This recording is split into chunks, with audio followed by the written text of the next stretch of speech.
Belə bir sual paylaşmışdıq. Sual işarəsinin yerinə əminliklə yaza biləcəyimiz fikri və ya fikirləri seçin. Nümunə belədir ki, Samirlə Arifi qarşılamağa getdi. Bu nümunəni iki cür düşünmək olar. 1. Samirlə getdi. Samirlə olur tamamlıq.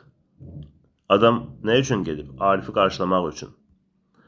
Arifi qarşılamağa olur məqsəd zərfli. Getdi xəbər. Məqsəd nədir? Arifi qarşılamaq. Bəs kiminlə gedib? Samirlə gedib. Və Samirlə sözü qarşılamaq sözünə əlaqələnmir, getdi sözünə əlaqələnir deyə tərkibə daxil deyil. İkinci versiya isə belədir. Niyə getdi? Samirlə Arifi qarşılamağa. Yəni həm Samiri qarşılayacaq, həm Arifi. İkisini də qarşılayacaq. Yəni ikisi də mümkündür. Amma fikir vermişsinizsə, bizim klasterlərin əksəriyyətində klasterin içində bir ipucu olur. Ona görə burada da mütləq klasterin içinə baxmaq lazımdır. Yəni təkcə bizim suallarda yox ha, bütün suallarda. Bəzən tələbələr bu klassik səhvi buraxırlar ki, klasterin içinə niyə baxım, onsuz onu yazan düz yazıb da, mən neyinirəm ona baxıb, amma baxmaq lazımdır. Məsələn, Göyxanadakı təsriflənən feil xəbər şəklindədir. Bu bizə bir ipucu vermir, onsuz da orada hər şey məlumdur. Amma bu bir xanada yazılıb ki, mürəkkəb söz birləşməsi işlənib. Əgər mənim burada təhlil etdiyim versiya ilə getsək, mürəkkəb söz birləşməsi olmur. Çünki mürəkkəb söz birləşməsində minimum neçədən söz olmalıdır?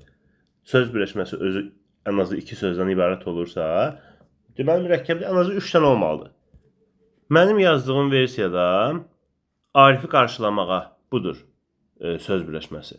Ona görə biz bu versiyanın üstündən xətt çəkirik. Mənim bu hazırda təhlil edədiyim versiya düzgün deyil. Yəni, dediyim kimi, 2 versiya var. 2 versiyadan biri, mən burada çəkdiyim, mümkün deyil. Çünki bizə deyir ki, bu cümlədə mürəkkəb söz birləşməsi işlənib. Mürəkkəb söz birləşməsi işlənən versiyanın üzərindən getməliyik. Gedək də. Nə var ki burada? Getdi xəbər. Nə üçün getdi? Niyə getdi? Samirlə Arifi qarşılamağa. Hamısı birlikdə məqsəd zərfli. Budur. Bir dənə bunu düşünə bilərik. O biri versiyanı unudun. Baxaq, feillərdən biri məqsəd zərfliyi funksiyasındadır. Qarşılamağa məqsəd zərfli idimi? Xeyr. Çünki müstəqil şəkildə məqsəd zərfliyi deyil axı o feil. Burada feillə ifadə olunmuş məqsəd zərfliyi varmı? Xeyr. Bəs nə ilə ifadə olunub? Məsdər tərkibi ilə, yəni feili birləşmə ilə. Samirlə Arifi qarşılamağa. Deməli, A getdi. Köməkçi nitq hissələri. Köməkçi hissələri varmı? Yoxdur. Bir dənə var da lə. Hissələri deyirsə 2 dənə olmalıdır ən azı. Yox, getdi. Qoşma ilə amonim olan söz işlənmişdir. Buradakı ləm bağlayıcıdır. Bayaq mən çəkdiyim versiyada qoşma idi, burada isə bağlayıcıdır. Lə bağlayıcısı, lə qoşması ilə amonimdirmi? Bəli. Deməli, C-ni götürürük.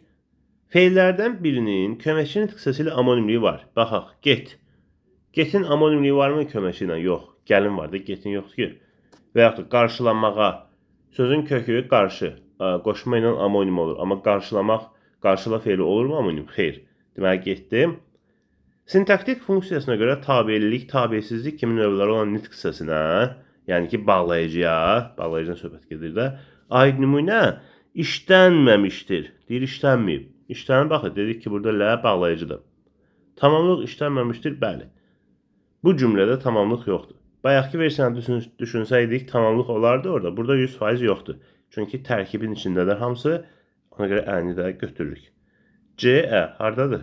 B variantında.